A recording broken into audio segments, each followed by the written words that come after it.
Itu apa yang dilakukan oleh Jokowi salah di mata PDIP. Salah terus Soal guys. masa jabatan presiden 3 periode, kemudian isu perpanjangan jabatan presiden atau memperpanjang masa jabatan presiden 2 tahun dan seterusnya, itu kan menjadi amunisi bagaimana kemudian Jokowi dinilai juga ambisius untuk melanggengkan kekuasaan kekeluargaan politiknya. Dulu mungkin masih banyak kalangan aktivis, kelompok-kelompok kritis, dan civil society yang masih berada di belakang Jokowi ketika Jokowi secara perlahan menunjukkan gestur perlawanan politik kepada PDIP dan Megawati. Kenapa banyak yang support? Karena hanya Jokowi lah satu-satunya orang yang dinilai mampu mengamputasi dan mematahkan dominasi kekuatan politik PDIP. Dulu orang masih berada di belakang Jokowi ketika Jokowi terus-menerus disebut sebagai petugas partai. Secara perlahan orang berharap, publik berharap Jokowi melawan PDIP dan melawan Megawati. Saat itu, tapi ketika Jokowi dinilai merestui Gibran maju sebagai calon presiden Republik Indonesia 2024 berpasangan dengan Prabowo Subianto, disitulah kemudian kelompok-kelompok aktivis civil society, Mulai. pro demokrasi, dan bahkan kalangan media yang sejak awal bersama dengan Jokowi sejak 2014 itu secara perlahan pindah haluan dan mereka menjadi orang yang paling terdepan memberikan kritik dan juga serangan-serangan tajam kepada Jokowi. Oke guys, assalamualaikum warahmatullahi wabarakatuh guys. Kembali lagi di channel ini guys, channel apa ya guys, amburadul lah guys. Ambutannya, wah. Ini ada video dari Bung Adi Praitno guys, yang mengomentari atau menanggapi kenapa ya guys Pak Jokowi diserang terus atau diserang bertubi-tubi guys. Salah apa atau apa, mengapa? Kita simak lah guys tanggapan dari Bung Adi Praitno guys, yang suka pasti nonton ini guys. Saya kira salah satu topik yang terus menjadi hangat dan terus menjadi pergunjingan publik sampai hari ini adalah persoalan serangan politik, hujatan-hujatan politik yang seakan-akan ini tak pernah ada hentinya, selalu dialamatkan kepada Jokowi. Padahal Kenapa Jokowi guys? itu bukan lagi menjadi orang penting di negara kita. Padahal Jokowi itu bukan lagi Presiden Republik Indonesia. Indonesia guys, Mestinya yang kalau mau dikritik itu adalah penguasa saat ini. Pak Prabowo ya Presiden, guys. wakil presiden, para menteri, anggota dewan, ataupun perilaku-perilaku politik para elit yang kemudian menimbulkan kontroversi dan kegaduhan. Tapi kan orang bertanya-tanya, ini kok hampir tiap hari Jokowi itu selalu menjadi sasaran dan kritikan tanpa henti. Betul. Apalagi Kenapa kalau ya kita guys? mau hitung satu persatu ya. Jokowi itu kan dinilai sebagai presiden yang dinilai memiliki success story yang selalu diapresiasi oleh publik. Misalnya soal pembangunan infrastruktur, tidak ada yang bisa membantah. Pembangunan infrastruktur di zaman Jokowi itu cukup mantap ya dan diacungi jempol. Misalnya soal bagaimana membangun jalan tol, ada Trans Jawa, ada Trans Sumatera, termasuk misalnya jalan-jalan yang juga masuk desa melalui dana desa ya.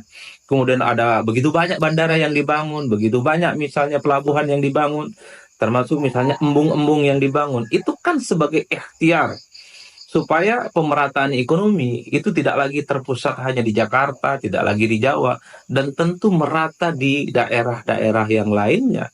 Oleh karena itu, dalam konteks pembangunan infrastruktur dari dulu, Jokowi itu sangat wajar kalau kemudian disebut sebagai Bapak Pembangunan Nasional dalam tanda kutip Bapak ya, karena pembangunan guys. begitu aktif dan rajin Di membangun bidang infrastruktur sepanjang Jokowi jadi infrastruktur. presiden.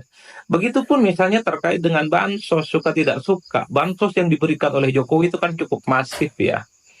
Misalnya bantuan-bantuan sosial itu ya bukan hanya untuk kalangan tertentu, tapi untuk UMKM, untuk ekonomi kreatif, untuk lansia, kemudian untuk ibu-ibu yang sedang hamil dan seterusnya sebagai stimulus supaya daya beli dan akses terhadap kehidupan yang layak itu terus bisa dirawat. Jadi bansos juga menjadi bagian lain yang dinilai bagian dari success story yang dimiliki oleh Jokowi sepanjang jadi Success story presiden. guys. Dan bahkan kalau mau jujur, pindahnya IKN ya, tidak lagi di Jakarta, itu kan diniatkan. Itu juga diikhtiarkan supaya Indonesia itu pembangunan ekonomi politiknya tidak Jakarta sentris, tidak Jawa sentris, dan tidak Banten sentris. Banten Karena sekali memang guys. harus diakui, selama ini sejak Indonesia merdeka sampai hari ini, yang diperhatikan secara serius pembangunannya hanya Jakarta, Jawa, dan Banten. Seakan-akan di tempat lain itu tidak pernah dibangun. Jadi keberanian memindahkan ibu kota negara tidak lagi di Jakarta dalam banyak hal itu juga diapresiasi. Meski pada saat yang bersamaan ada catatan-catatan kritis yang memang tidak bisa kita nafikan. Misalnya ini terlampau memaksakan karena keuangan negara kita belum sanggup. Bahkan pindahnya ibu kota negara kita ini kan sangat membebani APBN. Apalagi tahun-tahun sebelum pindah IKN, Indonesia itu kan anggarannya habis untuk menyelesaikan dan menanggulangi persoalan-persoalan COVID. Tapi nasi sudah jadi bubur, IKN sudah pindah. Ini tinggal bagaimana kita lihat apakah pindahnya ibu kota negara kita ini tentu sesuai dengan harapan atau tidak, karena ada keinginan dan tentu saja ada prediksi IKN yang baru ini akan menjadi epicentrum.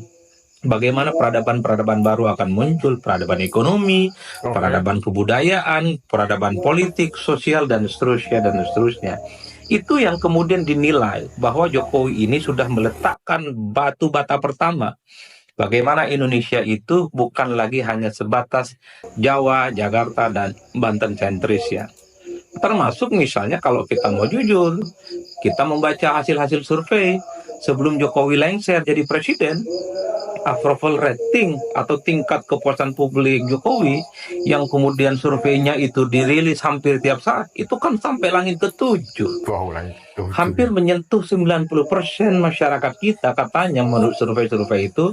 Kita semua bisa cek siapa yang melaunching survei itu, mengatakan tingkat kepuasan publik terhadap Jokowi itu tidak dimiliki oleh mantan-mantan presiden yang lain di Republik ini.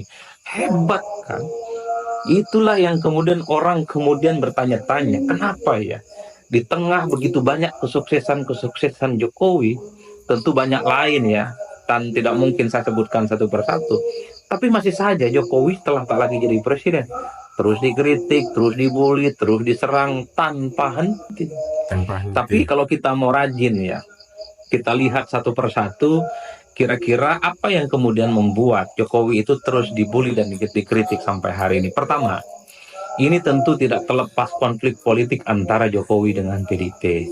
Jadi setelah Jokowi pecah kongsi dengan PDIP, praktis setelah itu, apa yang dilakukan oleh Jokowi salah di mata PDIP.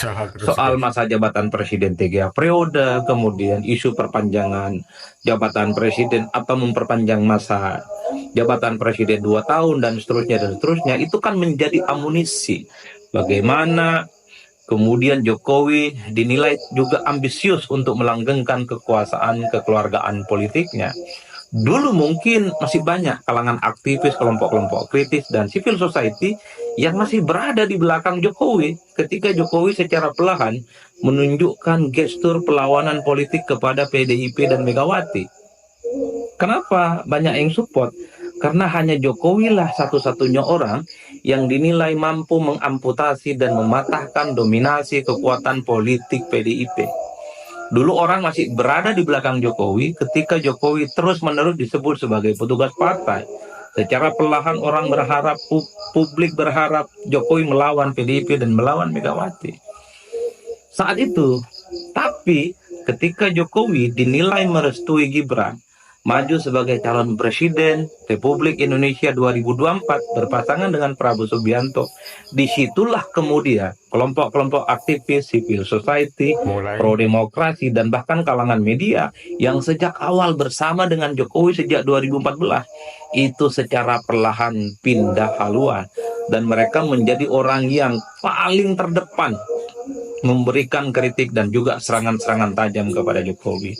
Nah, yang kedua, siapa yang terus membuli dan mengkritik Jokowi adalah kelompok-kelompok kritis, aktivis, dan gerakan civil society yang tadi saya sebutkan. Dulu berada di barisan Jokowi, dan bahkan kelompok-kelompok kritis dan aktivis civil society ini sering jadi benteng Jokowi, sering jadi bempernya Jokowi ketika Jokowi itu diperlakukan sebagai petugas partai oleh PDIP. Tapi ketika Jokowi sekali lagi merestui Gibran sebagai wakil presiden, maju pilpres bersama dengan Prabowo Subianto, kelompok-kelompok kritis pro demokrasi ini secara perlahan menganggap Jokowi itu tidak lagi berpihak kepada demokrasi, tidak lagi senapas dengan kepentingan kelompok kritis dan Oh, oke. kelompok pro demokrasi yang lain. Jadi wajar kalau kemudian per hari ini apa yang dilakukan oleh Jokowi itu salah, bukan hanya di mata PDIP, tapi juga salah di kalangan kelompok-kelompok kritis dan gerakan-gerakan sipil society yang lain. Jokowi akan selalu diingat sebagai orang yang dinilai berkontribusi terkait dengan bagaimana carut-marutnya demokrasi di Indonesia. Bagaimana misalnya putusan Mahkamah Konstitusi nomor 90 terkait dengan misalnya soal politik kekeluargaan. Bagaimana misalnya Jokowi juga secara perlahan meninggalkan para kalangan kelompok aktivis dan pro demokrasi. Dulu kelompok demokratis dan aktivis ini kan paling terdepan bersama dengan Jokowi. Wajar kalau kemudian ketika awal kemunculannya Jokowi itu dianggap Jokowi adalah kita. Karena Jokowi itu bukan darah biru, bukan ningrat politik, hanya Oke. berasal dari warga negara biasa, Rakyat kekuatannya adalah biasa. bersama rakyat, civil society, pro demokrasi, dan tentu saja itu di luar kekuasaan elit partai. Tapi sekali lagi, setelah Jokowi melakukan banyak hal yang dinilai misalnya berkontribusi terkait bagaimana demokrasi kita itu carut marut, putusan MK, termasuk misalnya soal dugaan-dugaan abuse of power dalam konteks pilkada, dalam konteks pilpres, itulah yang kemudian membuat Jokowi sampai hari ini seakan-akan apapun yang diperbuat oleh Jokowi Salah. itu salah dan itu dianggap tidak benar. Jadi teman-teman kita semua, kalau kita mau berhitung satu persatu, itulah yang kemudian menyebabkan kenapa sampai hari ini Jokowi itu secara perlahan dan bahkan mulai ditinggalkan. Dan tentu saja sudah tak lagi bersahabat dengan kelompok aktivis, pro demokrasi, dan gerakan civil society. Bahkan orang-orang yang di periode kedua kekuasaan politiknya, para oligarki, para elit-elit partai, yang menjadi kongsi baru Jokowi di periode kedua kekuasaan politiknya, per hari ini tidak pernah pasang badan ketika Jokowi dikritik dan dibully dari berbagai kalangan. Wow. Para misalnya konglomerat, Para pahapa. para elit politik yang dulu seakan-akan berada di barisan terdepan bersama dengan Jokowi, tapi saat ini ketika Jokowi secara perlahan dikritik PDIP, dikritik kelompok aktivis, Serang. dikritik kelompok civil society, dan banyak kalangan media yang juga kritis, tak satu pun dari elit-elit partai itu, tak satu pun dari kongsi dan teman-teman Jokowi yang baru itu kemudian memberikan backup dan support politik. Per hari ini satu-satunya pihak yang selalu pasang badan kepada Jokowi dari serangan-serangan apapun itu paling projo relawan politiknya, kemudian PSI dan pihak-pihak Projo. PSI. tertentu, figur-figur tertentu yang sejak awal person to person itu selalu menyatakan tegak lurus bersama dengan Jokowi. Di luar itu, partai politik, gerakan civil society, kelompok-kelompok eksponen yang lain seakan-akan senyap dan bahkan tidak pernah lagi memberikan support apapun kepada Pak Jokowi sebagai mantan Presiden Republik Indonesia.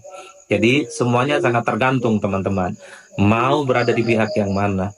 Berada di pihak yang mengatakan Jokowi paling top sebagai presiden dengan legasi yang mantap 2 periode, atau ingin bersama Bebas ya dengan guys.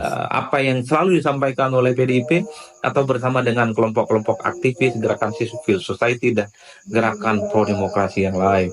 Dalam demokrasi, perbedaan sikap, perbedaan pendapat itu adalah hal lumrah. Yang paling Lumrah penting guys. adalah Gak nih sip. sekeras apapun posisi Bung Adi politik berani. kita, sekeras apapun narasi-narasi politik kita, yang paling penting persahabatan, pertemanan, dan Siap. kehangatan mesti diletakkan di atas segala-galanya.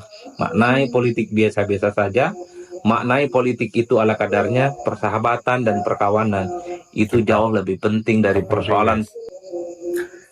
Oke guys, alhamdulillah rabbil alamin nih guys. Itu tanggapan dari Bung Adi Prayitno guys tentang kenapa sih sampai sekarang Pak Jokowi masih diserang-serang saja, cara apa dan mengapa guys? Karena kan sudah tidak menjabat menjadi presiden dan seharusnya yang dikritik itu ya penguasa sekarang dan juga menteri-menteri sekarang guys. Itu yang disampaikan oleh Bung Adi Prayitno guys.